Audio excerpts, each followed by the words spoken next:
Si Denny bekerja sebagai kurir dari tahun 2013. Dia mengirim beberapa paket yang cukup besar. Dia menggunakan mobil box menuju ke daerah Jakarta Selatan. Pada hari itu memang dia merasa ada sesuatu yang aneh. Dia mencoba istirahat pada sore hari tersebut, yang kebetulan dia berhenti tidak jauh dari terowongan Casablanca. Sambil menunggu macetnya jalan tersebut, dia tertidur. Karena ketika dia bangun membuka mata, tepat di depannya, sosok itu muncul dengan muka yang menyeramkan. Mobilnya yang tadinya parkir di pinggir jalan, sekarang berada di tengah pemakaman yang sangat luas.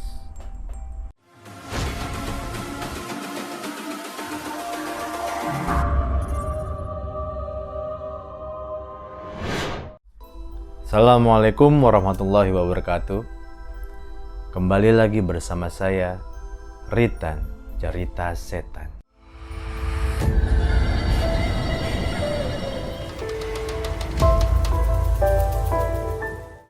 Malam ini saya mendapatkan sebuah cerita dari sahabat Q Misteri yang berada di Jakarta.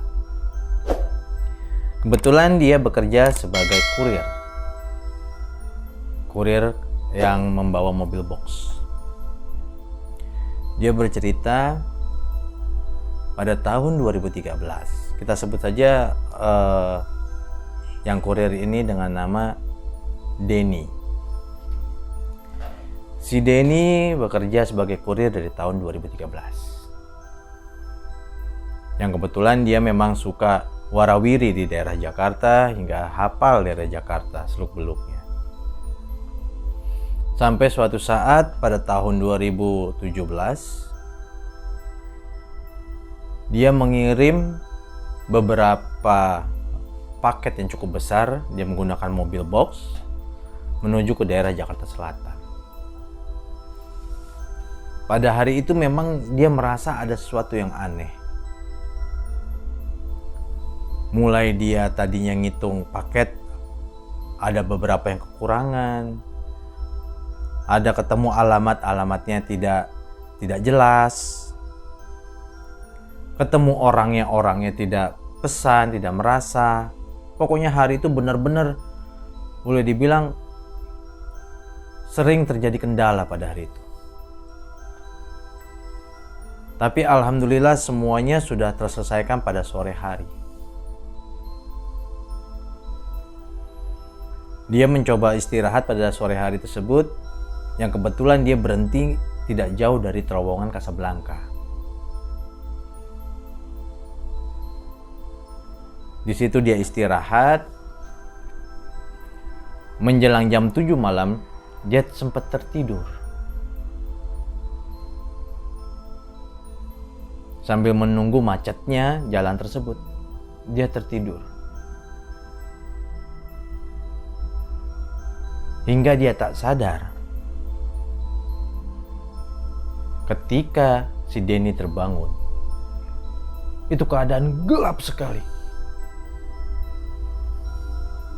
Denny kaget. Jam berapa ini? Kenapa daerah sekitar gelap?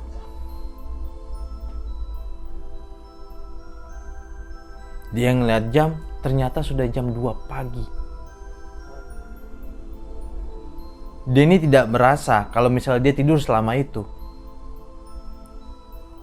Gue harus balikin mobil. Gue harus pulang karena biasa gue harus kerja kembali. Akhirnya Denny pulang. Dia kembalikan kendaraan, dia pulang istirahat. Pagi harinya dia bangun. Dia merasa badannya rada berat. Pundaknya berat.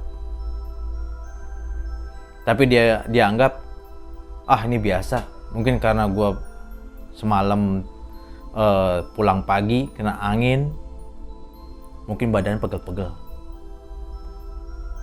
Sehari, 2 hari, 3 hari, akhirnya dia mendapatkan lagi orderan yang banyak dari daerah Jakarta Selatan.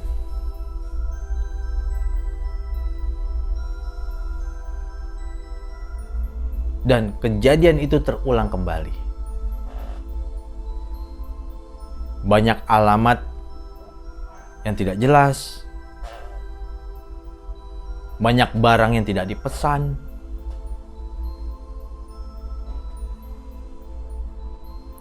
sempat si Denny ini komplain atau bertanya kepada customer service pada pihak kantor, ini kenapa ya barangnya? Kok dari sekian banyak barang, hampir semuanya berkendala? Saya seharian jalan di daerah ini, semuanya berkendala.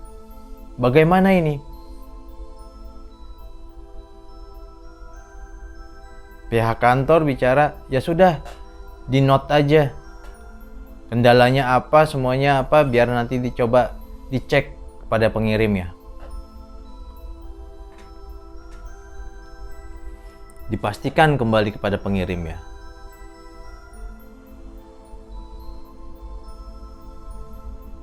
Dan anehnya, si Denny ini merasa ketika melewati terowongan Casablanca itu, dia merasa kayak dipanggil, suruh istirahat kembali. Si Denny merasa, kok gue kayak dejavu ya?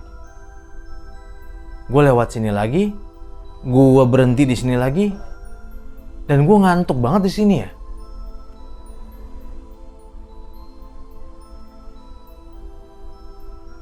Akhirnya si Denny tertidur kembali di tempat yang sama di daerah terowongan Casablanca tersebut. Dan kejadiannya sama. Dia terbangun lagi jam 2 pagi. Masya Allah. Kenapa persis banget gue bangun jam 2 pagi lagi? Akhirnya dia buru-buru lagi kembali. Dan besok paginya pundaknya merasa tambah berat. Dalam batin Denny, wah ini bahaya nih. Ini kejadian dua kali. Dan gue sampai rumah badan gue berat.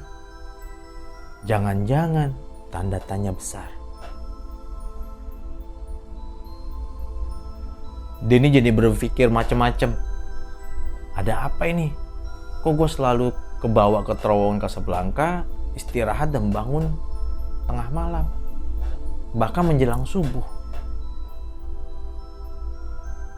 Dan itu udah kejadian 2 kali. Akhirnya Denny sempat bicara sama kantornya, kalau bisa gue jangan daerah Jakarta Selatan deh, gue dipindahin. Gue ngirimnya ke daerah yang mana, Jakarta yang lain. Akhirnya kantor menyetujui, dipindahi lah. Seminggu berjalan lancar, 2 minggu, 3 minggu, hingga 1 bulan. Si Denny mendapatkan 1 buah paket yang nyasar. Semuanya di daerah Jakarta Pusat, ini 1 paket di daerah Jakarta Selatan.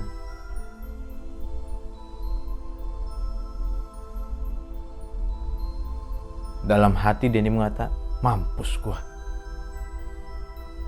Ada keselip 1 Jakarta Selatan. Dia cross-check ke kantor. Ini ada barang keselip 1 nih dari Jakarta Selatan. Gak mungkin, kata orang kantor. Difotoin.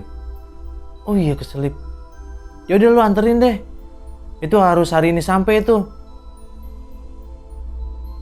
Mau gak mau. Si Denny mengirim barang tersebut. Setelah semua barang untuk Jakarta Pusatnya itu dikirim, dia baru mengirim di Jakarta Selatan. Hari sudah menjelang sore. Dan untungnya barang itu alamatnya lengkap, penerimanya benar.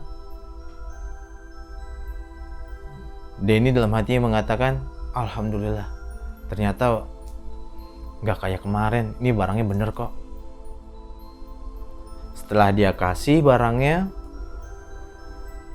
tanpa dia sadari, dia melewati terowongan tersebut. Terowongan itu lagi, terowongan Casablanca lagi. Dan pada hari itu sudah sekitar jam 7:30 malam. Ketika dia melewati terowongan, tidak sadar dia membelokkan mobil itu untuk beristirahat di tempat yang sama.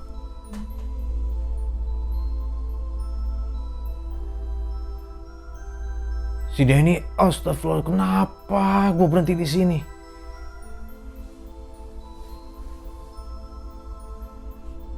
Jantungnya berdegup kencang dia. Dia merasa ada yang aneh. Kayak gue ditarik terus ke sini. Setelah gue ngelewatin terowongan, pasti berhenti di sini.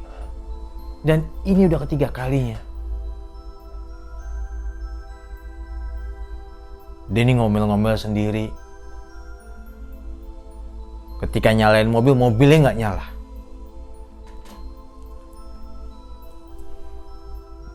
Dia minta tolong orang kantor untuk bantu supaya ada montir atau temannya yang bisa betulin mobil datang.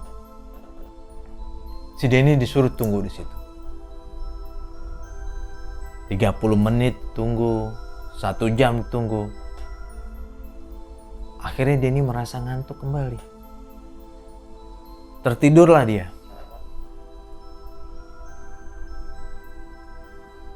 Ketika dia tertidur, si Denny bermimpi. Dia bertemu dengan sosok perempuan berambut panjang dengan menggunakan gaun warna merah.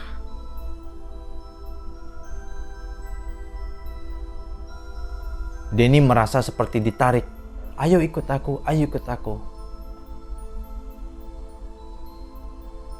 Denny hanya bisa terdiam dan terpaku. Karena parasnya sangat cantik. Denny merasa ini mimpi atau kenyataan. Denny tak sadar. Dirayu terus sama perempuan tersebut. Ayo, yuk ikut yuk. Ikut aja yuk.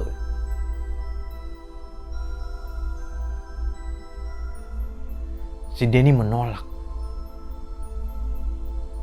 Tidak mbak, tidak mbak. Saya nunggu di sini aja. Di dalam mimpinya Denny berkata seperti itu. Tetapi perempuan ini terus memaksanya. Ayo ikut, ayo ikut. Dan Denny terus berkata, tidak, saya tunggu di sini saja. Hingga akhirnya perempuan yang bergaun merah itu yang tadinya cantik berubah seketika. Mukanya penuh dengan darah, kukunya panjang, dan sambil berteriak menarik Denny secara paksa.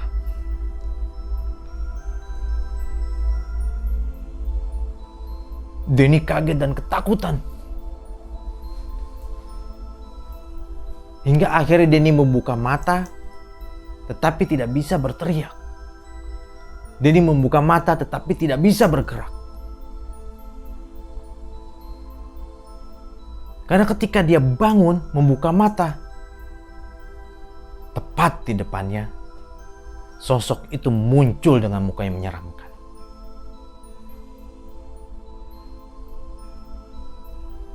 Keringat bercucuran. Bajunya Denny basah. Hingga dari kejauhan terdengar suara sayup-sayup azan subuh.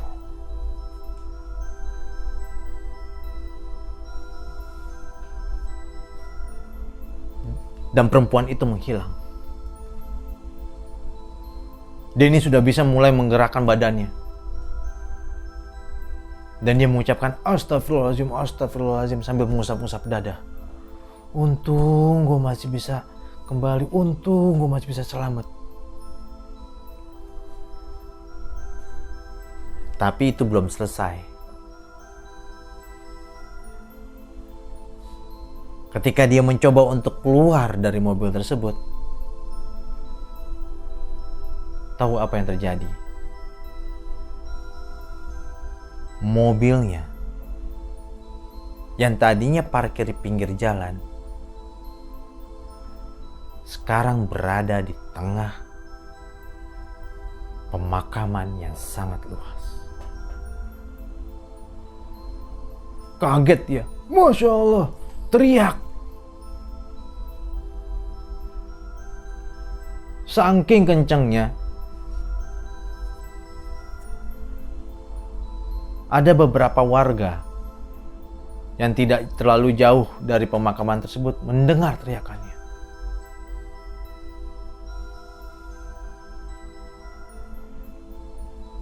Karena pada waktu itu Denny minta tolong sambil berteriak, tolong, tolong.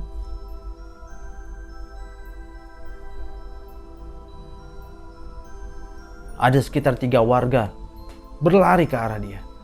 Kenapa Pak? Kenapa Pak? Pas dilihat, Masya Allah, kok ada mobil di tengah kuburan? Ini gimana ceritanya Pak? Si Denny gak bisa bercerita apa-apa. Dia tidak bisa bicara. Dia hanya diam duduk dan menggigil ketakutan. Saya nggak tahu Pak, saya nggak tahu Pak. Ini gimana bisa masuk? Karena jalanan kuburan tersebut ada, lumayan lah, sekitar 50 meter lokasinya. Itu benar-benar di atas kuburan.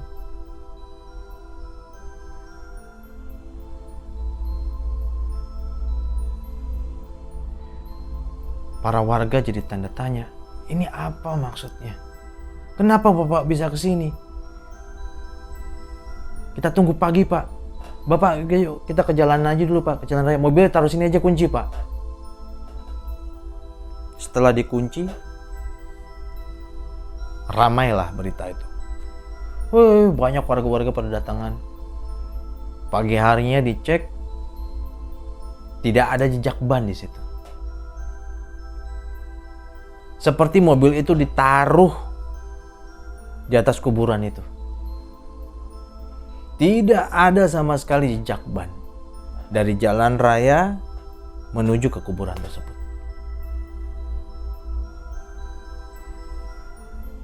Si Denny shock. Sampai akhirnya mobil itu dipindahkan, ditarik menggunakan towing. Karena memang ada beberapa bagian yang harus ditarik supaya mobil itu bisa keluar.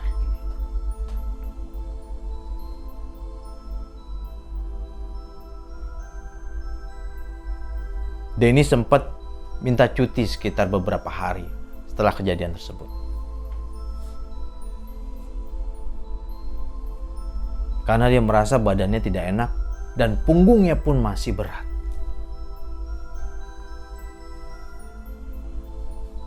Sampai akhirnya dia sempat bercerita dengan temannya kejadian yang telah dilalui, dan dia bilang, ini badan gua nih berat banget nih. Kayak di punggung gua kayak bawa tas yang berat. Dan ini udah lama. Temennya bilang, lu coba cek deh. Lu coba cek sama orang yang bisa. Lu coba tanya, siapa tahu ada sesuatu di badan lo. Akhirnya Denny coba mencari, akhirnya ketemulah. Ketemu dengan orang yang dianggap bisa.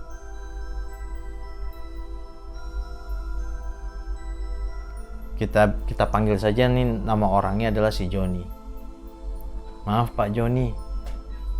Ketika dia bertemu dengan Pak Joni, dia bercerita, saya badannya ini berat Pak Joni.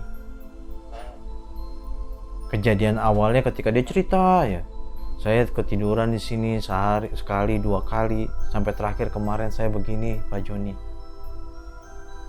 Kira-kira ada apa ya Pak Joni? Pak Joni melihat si Denny dari atas kepala sampai ujung kaki. Dilihat aja bolak-balik. Akhirnya Pak Joni mengatakan, gini deh Doni, badan kamu itu pegel ya pundaknya? Iya Pak. Seakan-akan kamu bawa beban yang berat ya? Iya Pak. Kamu mau tahu itu apa? Maksud Bapak? Kamu mau tahu kenapa badan kamu berat pundaknya? Mau Pak. Benar kamu mau tahu, kata Pak Joni. Benar Pak. Akhirnya Pak Joni bicara, di pundak kamu itu ada wanita yang berkelayutan. Kaget minta ampun si Denny. Maksudnya Pak? Perempuan itu rambutnya panjang, pakai gaun warna merah.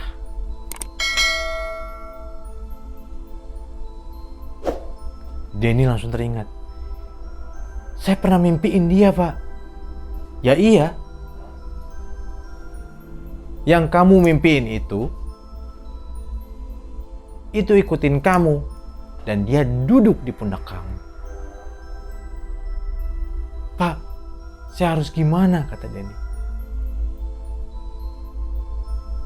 Saya waktu mimpi diajak dia Pak. Tapi saya tidak mau, saya menolak Pak. Saya menolak. Saya melihat dia cantik. Tapi ketika saya menolak dengan keras, dia berubah Pak. Yang saya lihat sekarang, dari sebelum Dek Denny masuk ke rumah saya, dia masih berparas cantik. Tapi ketika dia berhadapan dengan saya, mukanya sudah menyeramkan. Mukanya penuh dengan darah. Kukunya panjang. Betul Pak. Saya harus gimana nih Pak?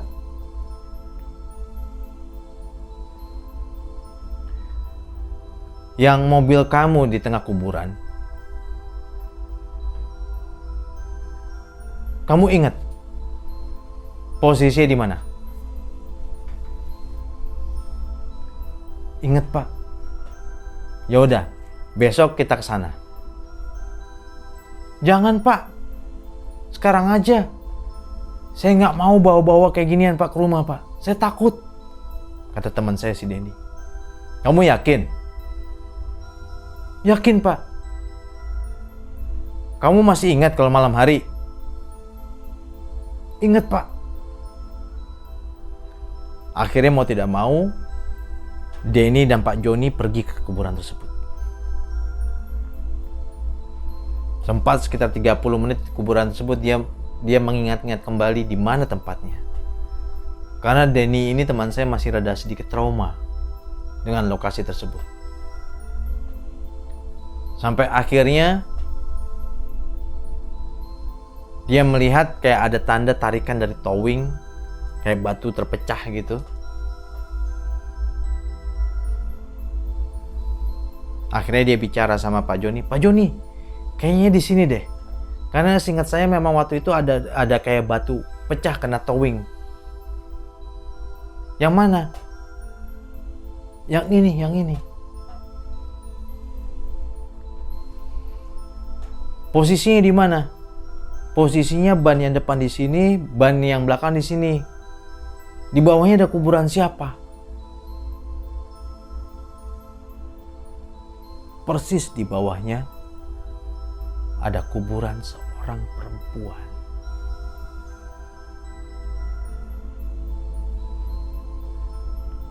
Di batu nisan itu tertulis namanya Sarah. Pak Joni ngelihat Denny, kemudian melihat atasnya Denny. Terus melihat Denny kembali. Kenapa Pak? Kok Bapak ngeliat saya seperti itu? Yang di pundak kamu tersenyum. Maksudnya Pak? Ini sepertinya kuburan dia.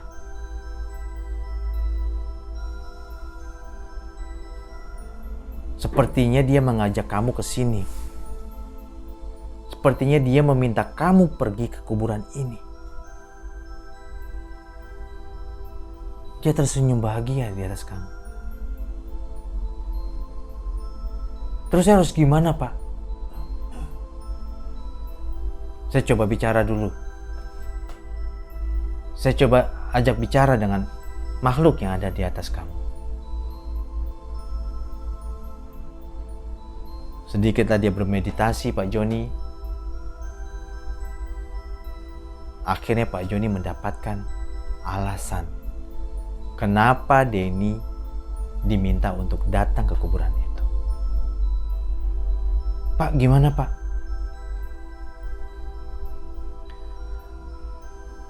Makhluk yang di atas kamu itu,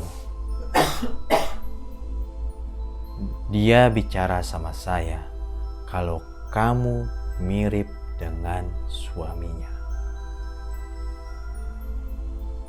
Kamu mirip sekali dengan suaminya. Dan dia kangen sekali sama suaminya. Makanya dia minta kamu untuk datang ke kuburan ini. Terus harus gimana? Kita coba doakan saja dia Al-Fatihah. Kita berdoa kepada makhluk yang ada di atas kamu itu supaya bisa mati dengan tenang. Akhirnya di situ Joni dan teman saya Denny membaca Al-Fatihah, mendoakannya. Tak lama kemudian terdengar ketawa yang sangat keras. Perlahan-lahan pundaknya Denny sudah mulai ringan kembali.